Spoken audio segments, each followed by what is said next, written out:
बोले गायत्री माता की जय, परम पूज्य गुरुदेव की जय, विश्व वंदनीय माता जी की जय, पूज्य दादा गुरुदेव की जय, बालकृष्ण लाल की जय, श्री रामचंद्र भगवान की जय, लक्ष्मी नारायण भगवान की जय, प्रज्ञेश्वर महादेव की जय। ओम नमः पार्वती पते हर हर महादेव। आओ कमर श्री करिए बैसीसो, बने हाथ खड़ा, आंखों बंद, शांत चित्त, अनंत ब्रह्मांड में व्यापक परम पिता परमात्मा भगवान सविता देवता सूर्यनारायण ध्यान करी हृदय प्रार्थना करीशुं। हे त्रणेय लोकना स्वामी, अंतःकरणમાં આપના પવિત્ર બ્રહ્મ તેજોની પુંજનું ધ્યાન કરીએ છીએ। આપનું એ દિવ્ય પરમ બ્રહ્મ તેજ અંતઃકરણને આલોકિત કરે।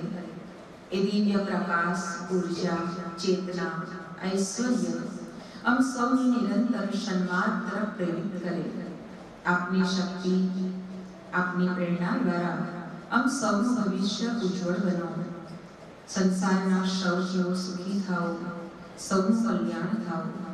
અંતઃકરણીય મંગલ ભાવના સાથે ભગવાનના બ્રહ્મ તેજોની ગુંજને આત્મસાત કરતા ગાયત્રી મહામંત્રનું સ્મરણ કરીશું।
उपस्थित सर्व श्रद्धालु परिजन भाई बहन, आज एक वर्ष पछी पाछा आपणे स्वाध्यायमां भेगा थया कम्प्लीट है ने 22-23 तारीखनो आपणो मुहूर्तनो कार्यक्रम हतो अने बराबर आ 23 तारीख गई अने अमारी दुर्गा वाहिनी मां भगवती दुर्गा वाहिनी युक्ति केन्द्रनी शुभ शुरुआत बराबर आज दिवसोमां थई अने फरीथी आपणे एक वर्ष पछी पाछा मळ्या।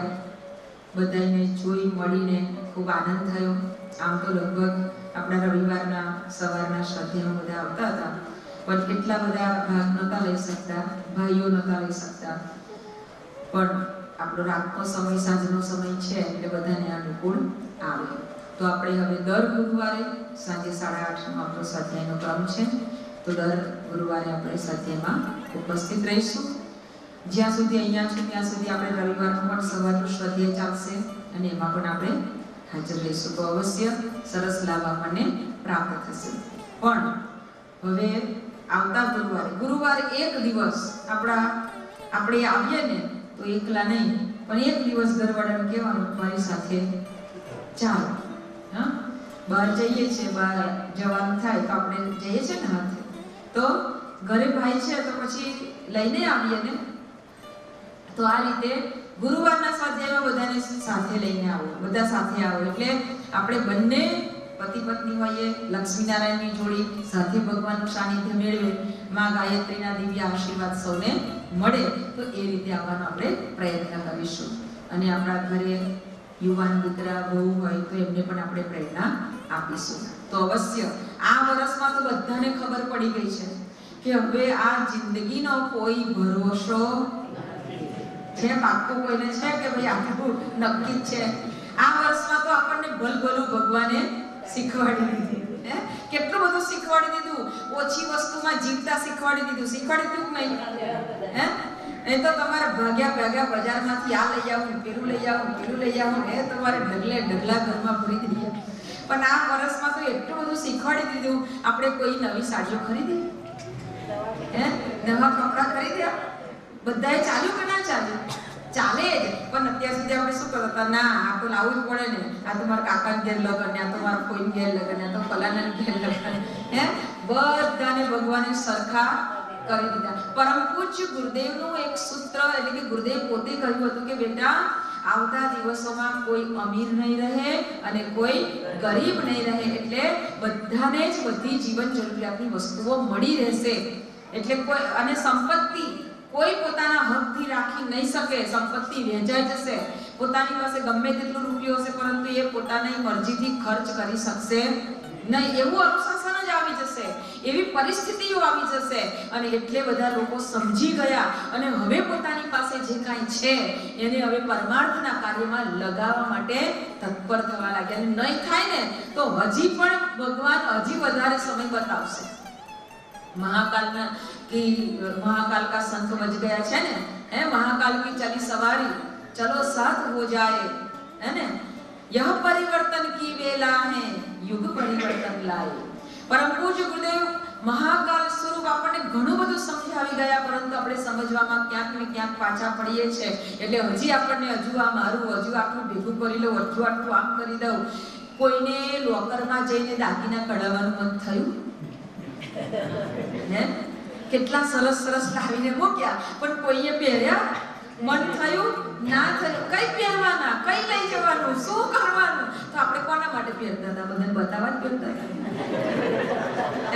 નહીં તો આપણા દાગીને આપણે ઘરમાં ના પહેરીએ, પણ આપણે ઘરમાં નતા પહેરતા. પણ કશું હોય, કોઈ જોવે ને, આમ પૂછવું જોઈએ કે મસ્ત નવો સેટ કરાય, એમ કોઈ પૂછે ત્યારે આપણને મજા આવે, બાકી મજા આવે નહીં. એટલે આપણે કોકના માટે જ બધું કરતા રહ્યા, પણ એ કોકના માટે કરીને પાછું આપણા માટે જ સંકળવાનું, કોઈને આપવાનું નહીં. પણ હવે જે સમય આવશે, એવો સમય આવશે કે હવે જે કાંઈ છે ને એને તું વેચવા માંડ. કારણ કે પાછળના સમયમાં ક્યારે એ વસ્તુ તને કામ લાગવાની છે ખબર નથી. અને એ પરમ પૂજ્ય ગુરુદેવે આજે કેટલા વર્ષો પહેલા એમને ભવિષ્યવાણી કહી હતી કે આવતા દિવસો આવા આવશે, સંપત્તિ વહેંચાઈ જશે. અને કહ્યું છે ને, પરિવર્તન કા ચક્ર ચલ રહા, સભી બદલ જાએંગે, જો ન બદલ પાएंगे अपने आप कुचल जाएंगे. જો ન બદલ પાएंगे अपने आप कुचल जाएंगे. પોતાની જાતે એને કચડાઈ જવું પડશે જો એ બદલાય નહીં તો. એને મહાકાલ એને એવું પાછું કેળવશે કે પોતાની જાતને પછી છેવટે કચડાઈ જવું પડશે. નહીં આ તમે જુઓ ને કે કેટલા કયા વર્ષમાં 2008માં ને આપણે મોદી સરકારે ક્યારે આ બદલી કાઢી?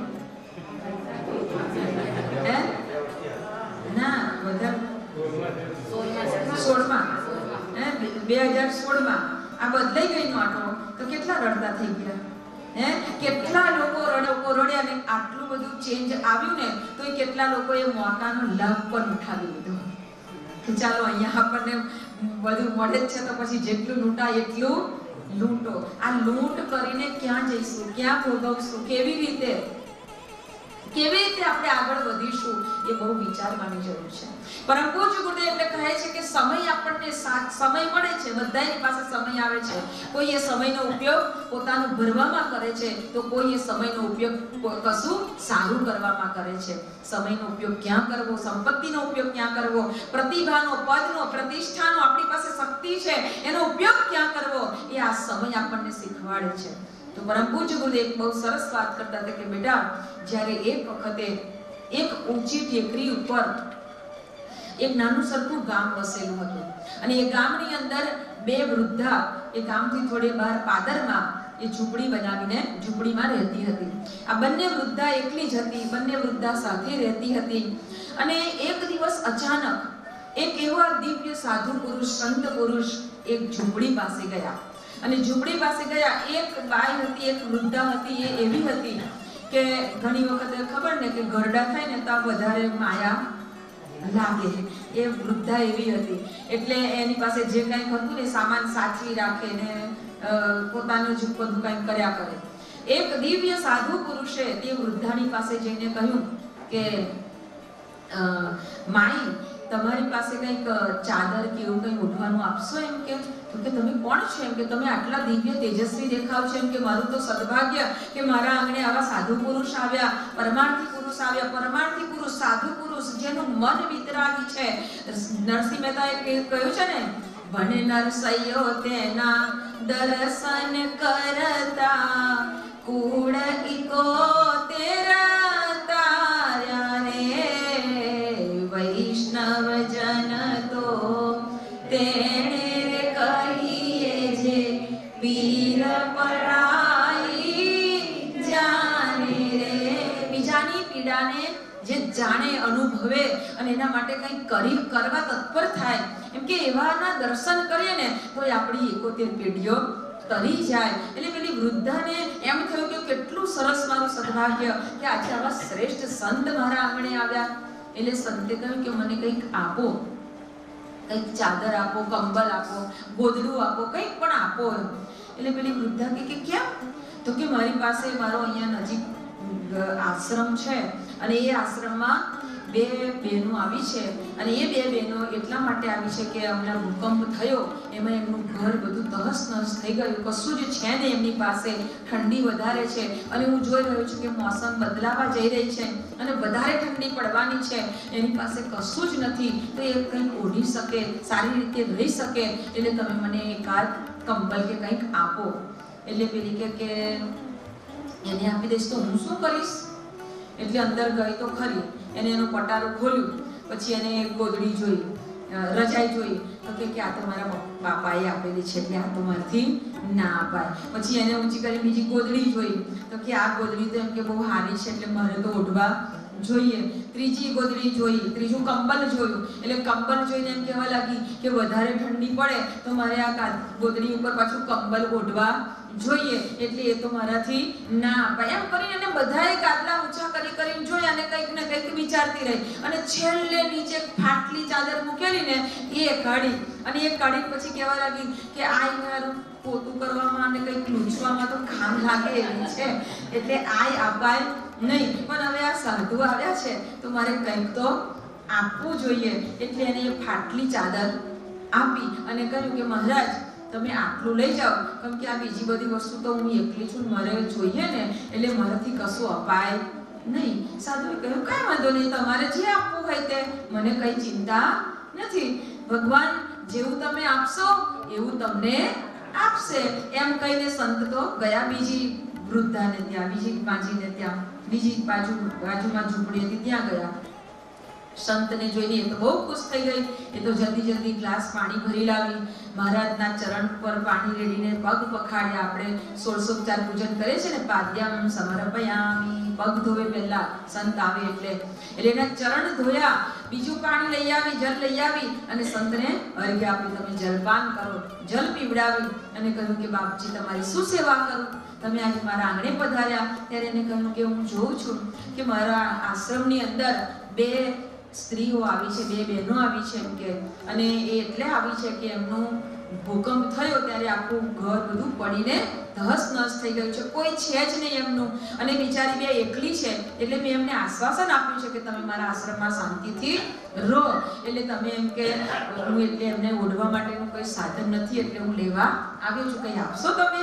એટલે પેલી તો ખુશ થઈ ગઈ કે આપીશ ને, કેમ નહીં આપું. એમ કે આવા સમયની અંદર હું તમને મદદ ના કરી શકું, કોઈને મદદ ના કરી શકું તો મારું પાસે વસ્તુ છે એ શું કામની. એમ કે તમે બેસો, એમ કે પહેલા હું તમને દૂધ પીવડાવું. એમ દૂધ પીવડાવ્યું અને પછી મહારાજને કહ્યું કે આટલા બધા મારી પાસે ગાદલા છે, રજાઈ છે, ગોદડી છે, કંબલ છે, તમે આ બધામાંથી બધું લઈ જાઓ, એક વસ્તુ મારા માટે રહેવા દો. એને તો એક પાતળી ગોદડી હતી ને પોતાના માટે રાખી અને બીજું બધું હતું એ પેલા મહારાજને સાધુને આપી દીધું કે જાઓ, એમ કે બીજું કોઈ આવે તો એને ઓઢવા ચાલશે. એમ કે ભૂકંપ થયો છે તો કોઈને કોઈ તો રખડતું કંઈક આવી પડે તો તમારા આશ્રમમાં એને કામ લાગશે. એટલે એને તો બધું આપી દીધું અને ખુશ થઈ ગઈ.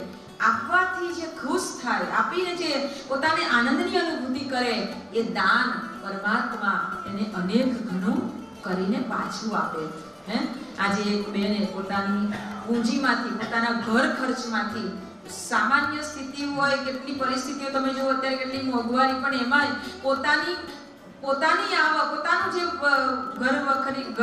ઘરની ચીજો લાવવા માટે જે બચત હોય, પૈસા આપે, એમાંથી બચત કરી અને આજે આપણું જે ગુરુદ્વાર નિર્માણ કાર્ય થઈ રહ્યું છે એમાં એને પોતાનું અંશદાન આપ્યું. મને બહુ જ હૃદયથી એમ થયું કે હે ગુરુદેવ, જેની પાસે કેટલું હોય એને આ દિલ નથી હોતું, જ્યારે જેની પાસે નથી એને કેવું દિલ છે કે જેને આપવાનું એકવાર એના માટે એક હાથ લાંબો થઈ જાય ને, મારો પરમાત્મા, મારો ભગવાન, મારો સદગુરુ 1000 હાથે એના ક્યારેય જીવનની અંદર ક્યારેય કોઈ ચીજ વસ્તુ સાધન સંપત્તિની કોઈ અભાવ નહીં ઉભો રહે, ભર્યા ભંડાર રહેશે.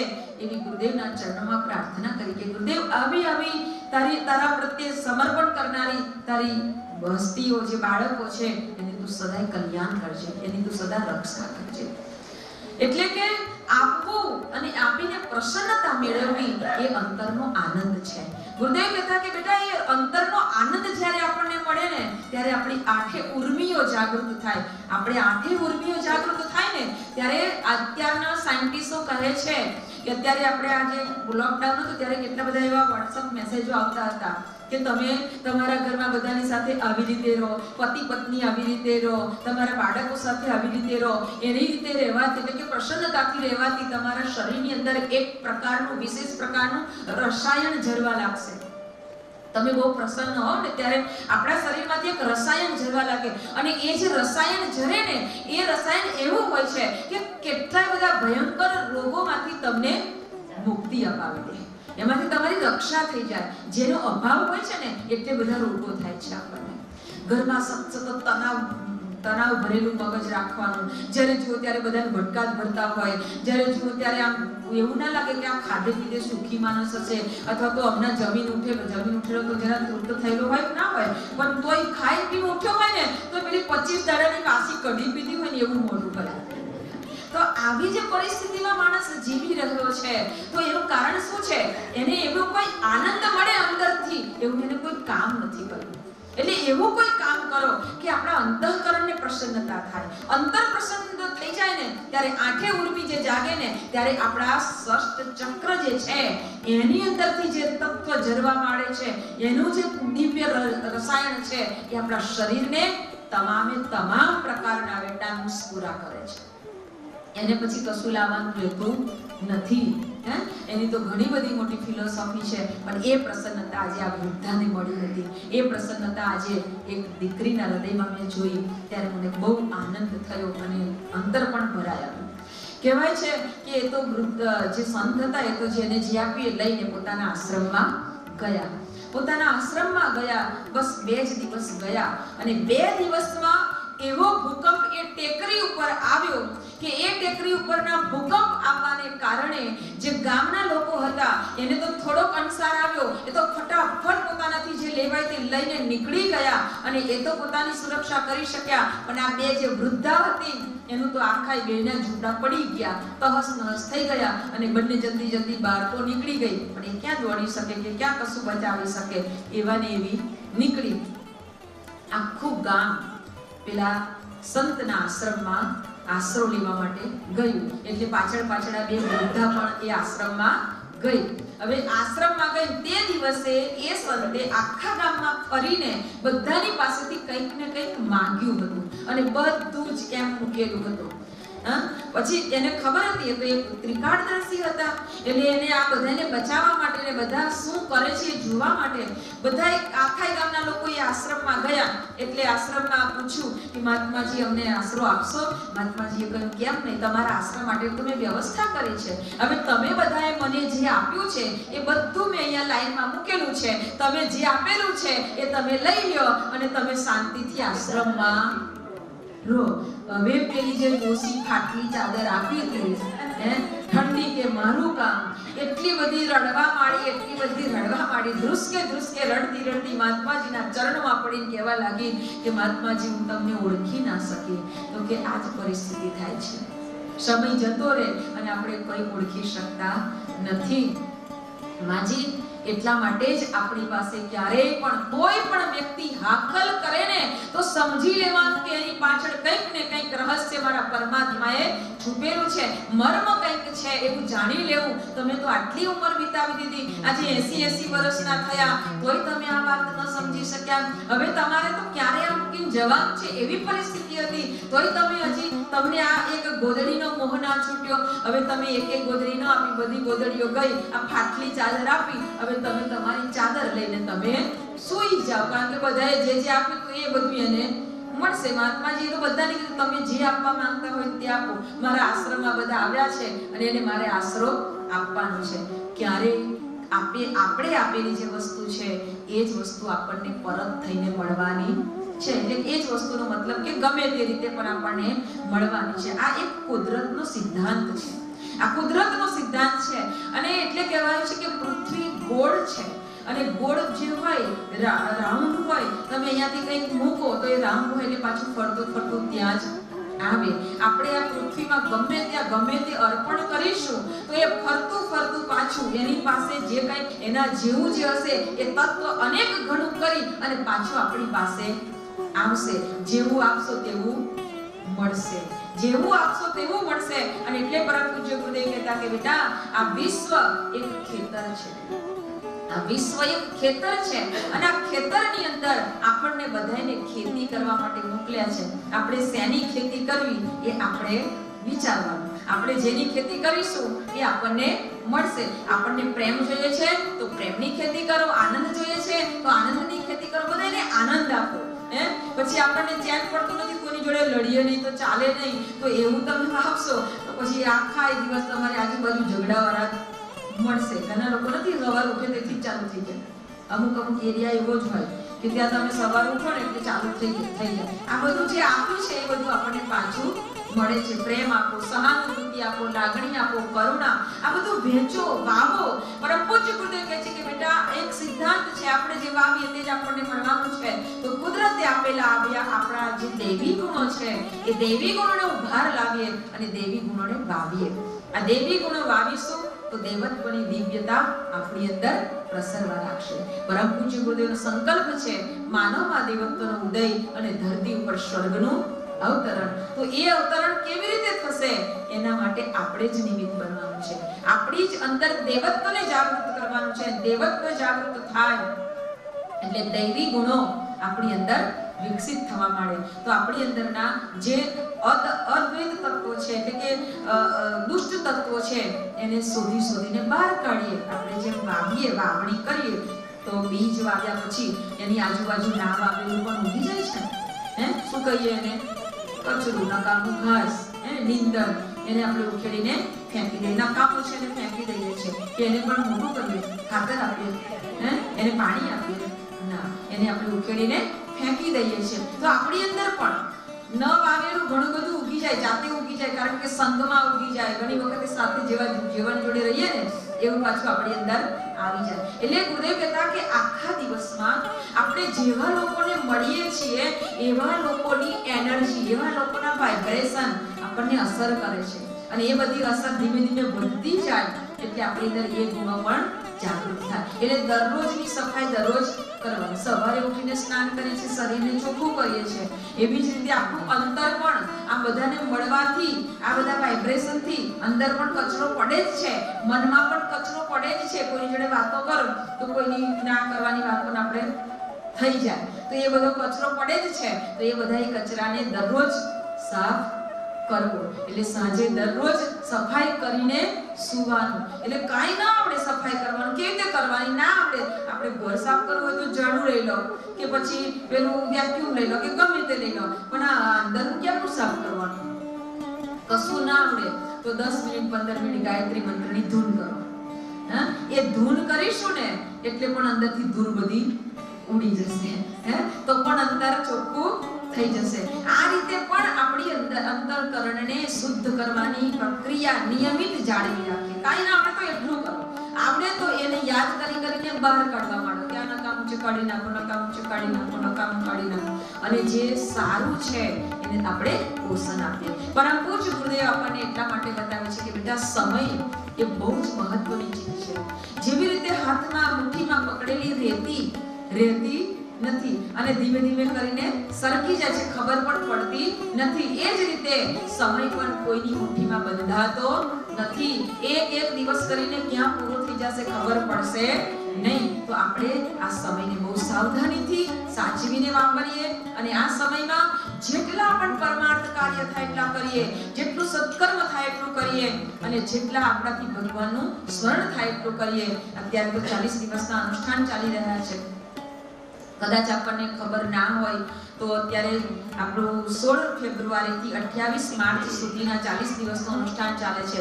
અત્યાર સુધી કદાચ આપણે આટલા દિવસો ના કર્યા તો કાંઈ નહીં, પણ ઈચ્છા થાય કે મારે અનુષ્ઠાન કરવું હતું તો આવતીકાલથી ચાલુ કરી દેજો, કાંઈ વાંધો નહીં. આવતીકાલથી ચાલુ કરી દેજો. આવતીકાલથી 33 માળા થાય તો 33 માળા ગાયત્રી મંત્રની, ના થાય તો 60 મંત્ર લેખન દરરોજ કરવા માંડજો 40 દિવસ સુધી. એ ના થઈ શકે એટલું તો થાય જ. 12 ચાલીસા દરરોજની બોલવા માંડો 40 દિવસ સુધી. કોઈને કોઈ રીતે આપણે આ અનુષ્ઠાન કરીએ. અને જે બહેનોને અહીંયા રહીને અનુષ્ઠાન કરવું હોય તો પણ વેલકમ. તમને ખૂબ ભાવથી અમે સત્કારીએ છીએ. અમારા મોટા બે બહેનો તો અહીંયા છે, સાવિત્રીબેન અને આશાબેન અને અમારા ગીતાબેન, 3 બહેનો તો હતા. ગીતાબેન હમણાં ગયા છે, પાછા આવી જશે. કોઈને ઈચ્છા થાય કે મારે અહીંયા રહીને અનુષ્ઠાન કરવું છે તો પણ રહી શકે છે. આવતા ગુરુવારે આપણે આવીએ ત્યારે આપણી પોતપોતાની સોસાયટીમાં બધાને ફરીને આમંત્રણ આપી દેવાનું કે આજે સ્વાધ્યાય છે અને આપણે જવાનું છે. એક કદમ ચાલીને એક ઘર સુધી પહોંચીશું ને એટલે એક તીર્થ યાત્રા થઈ સમજી લેજો. 68 તીર્થની યાત્રા કરવા હવે આપણે ટિકિટ લેવાની, બોલો ને, હા, ટિકિટ નથી લેવાની, રિઝર્વેશન કરાવવાનું નથી, પૈસા આપવાના નથી. તમે જેટલા ઘર ફરશો એટલા તીર્થોની યાત્રા કરી એવું ફળ આપણને મળવાનું છે. આ સમય એવો છે એટલે યાત્રા કરવા કશે જવાનું ઢેબરા પૂરીઓ ના બનાવવી પડે, થેલો તૈયાર ના કરવો પડે, કપડા ભરવા ના પડે, કેટલું બધું સારું. મફતમાં આપણને આટલી સરળ સુલભ યાત્રા ગુરુદેવ બતાવે છે. તો એ યાત્રા કરીએ અને એવી જ રીતે કરવાની યાત્રા આપણે કે હવે હું યાત્રા કરવાની કરું છું ગુરુદેવ, ચાલો. અને તમે જોજો આ રીતે તમે યાત્રા કરશો ને તો આવતા ગુરુવારે આપણને હોલમાં જગ્યા નહીં મળે. એટલે વહેલા વગર તમારી જગ્યા લઈ લેજો. તો આ રીતે આપણે હવે આપણા આ સાપ્તાહિક સ્વાધ્યાયને આગળ વધારીએ. ગુરુદેવના સંદેશને હૃદયંગમ કરીએ, એને વાગોડીએ, એને સતત વિચાર મંથન કરીએ અને આ રીતે આપણા અંતર આત્માને પરમાત્માની સાથે, સદગુરુની સાથે, શ્રેષ્ઠતાની સાથે જોડી રાખી. આપણને કેમ અહીંયા બોલાવવામાં આવે છે? ગુરુદેવની સાથે બેસવાથી આ એક દિવ્ય ઉર્જાત્મક વાતાવરણથી બનેલા આ ભૂમિની અંદર આપણે બેસીએ, એના વાઇબ્રેશન, એની પ્રાણ ચેતના આપણી ચેતનાની સાથે એકાકાર થાય અને એના કારણે આપણો આત્મા પ્રાણવાન બને, પ્રખર બને. આપણા જે 5 પ્રાણ છે, આપણે 5 પ્રાણ, આપણે શ્વાસ લઈએ છીએ એ 5 તત્વોમાં ડિવાઈડ થાય, 5 રીતે ભાગમાં વહેંચાય છે. એક પ્રાણ, વ્યાન, ઉદાન, સમાન અને અપાન. આ રીતે 5 ભાગ છે પ્રાણના. અને 5 પ્રાણ તત્વ એ પ્રાણવાન બને ને ત્યારે આપણને એક વિશેષ, એક અંતરથી એક એવી દિવ્ય ફિલિંગ આવે અને એ ફિલિંગ જ આપણને ખરેખર એક સાચા દેવ માનવના રૂપની અંદર જીવવાની દિશાધારા બતાવે. એટલે ગુરુદેવ કહ્યું કે માનવમાં દેવત્વનું ઉદય અને ધરતી પર સ્વર્ગનું અવતરણ. આપણને એ સ્વર્ગ સમી જિંદગી જીવવા માટે એક દૈવત્વ આપણા ભીતરમાં જાગે એવી આપણે સૌ અંદરથી પ્રાર્થના પણ કરીશું અને પ્રયત્ન પણ કરીશું. પ્રયત્ન કરીશું તો પ્રાર્થના સફળ થશે. સૌની પ્રાર્થના સફળ થાય એવી જ અંતઃકરણની મંગલ ભાવના સાથે આજના વાણી પુષ્પને સદગુરુ ચરણમાં અર્પણ કરીએ છીએ. સૌને જય ગુરુદેવ. બીજી એક વાત કે તમને બધાને અંદર અંદર બહુ કશુંક થાય છે કે હારું બેને આ બધું હું કરવા બાંધી દીધું હશે, આ બધું કરવા બાંધી દીધું હશે, આ બધું શું કામ પહેરી દીધું હશે. તો આજે બધાને ચોખવટ કરી દઉં છું એટલે તમારે બીજાના કાન ખાવા ના પડે. કામ ખુશી કર્યા ના કરવું પડે. કાં આ કેમ આવું કેમ આવું કેમ આવું કેમ આ બહારથી બધાના ફોન આવે કે તમે આવું બધું કરો પણ બધાને કહી દો એટલે બધાને ખબર પડી જાય, શાંતિ થઈ જાય. તો મને પહેલા તો બધાને બહુ બહુ ધન્યવાદ કે તમને કેટલી ચિંતા છે મારી. તમને કેટલી બધી ચિંતા છે એટલે બધાને ખૂબ ખૂબ ધન્યવાદ કે તમે મારી બહુ ચિંતા કરો છો. પણ તમારી ચિંતા એ જ મારા માટે શુભકામના છે. તમારા બધાની શુભકામનાથી તમારી સામે છું. કેવી છું? તંદુરસ્ત, બરાબર તંદુરસ્ત. કારણ કે પેટ્રોલ પંપ હાથે છે. પેટ્રોલ પંપનો માલિક હોય એની ગાડી પેટ્રોલ ખૂટે? આપણે માલિકની જોડે રહેવા વાળા છે એટલે આપણો પેટ્રોલ ખૂટવાનું નથી. એ તો પૂર્યા જ રાખે છે. દરરોજ સવારે ધોધ વરસાવી દે, પૂરે જ રાખે છે. એટલે આ ગાડીને તો કશું થવા નથી. વળી કદાચ કઈ એક્સિડન્ટની કશું થઈ જાય તો થઈ જાય. એવું કઈ આપણે બહુ ચિંતા નથી. પણ તમારા બધાની શુભકામનાઓથી, ગુરુદેવ માતાજીના આશીર્વાદથી, સંરક્ષણથી અમે તો બરાબર તાજા તરોજા જ છે. કશું થયું નથી. પણ એક રોગ થયો છે, એક રોગ લાગેલો છે, અનુરોગ લાગેલો છે, પ્રેમ રોગ લાગેલો છે ગુરુદેવનો. અને એ રોગ લાગેલો છે ને એટલે એવો છે કે વધારેમાં વધારે સમય આપણો વેડફાય એના કાર્યમાં લગાવાય ને એટલે શું કર્યું? આ વળી ધોળા થઈ ગયા પછી કાળા કરો. વાળ એટલા બધા નીકળે કે જ્યાં પડો ત્યાંથી પાછી પીછી ફેર્યા કરો ઘરમાં. હવે આવું બધું કઈ ટાઈમ હોય આપણી જોડે. અત્યારે સમય બહુ જ મહત્વનો છે. સમય આપણી પાસે એવો નથી કે ગમે તેમ ભેળવી નાખે. આ બકલ તૂટી ગયું, હવે પેલીને કહેવું પડે કે બેટા જરા મારું બકલ લઈ આવજે, અને રબર લઈ આવજે. આ કશું કરવાનું જ નહીં. એટલે આપવા દીધું એટલે પતી ગયું. માથું ઓઢાયું કોઈ બોલે અને ના ઓઢાયું કોઈ. આ મારા માટે છે, મારું વાત તમને બતાવું છે. તમે એવું ના કહેતા ચાલો ને આપણે ચાલુ થઈ જાય પછી તમારું ઘરવાળા આવીને આવશે લાગણી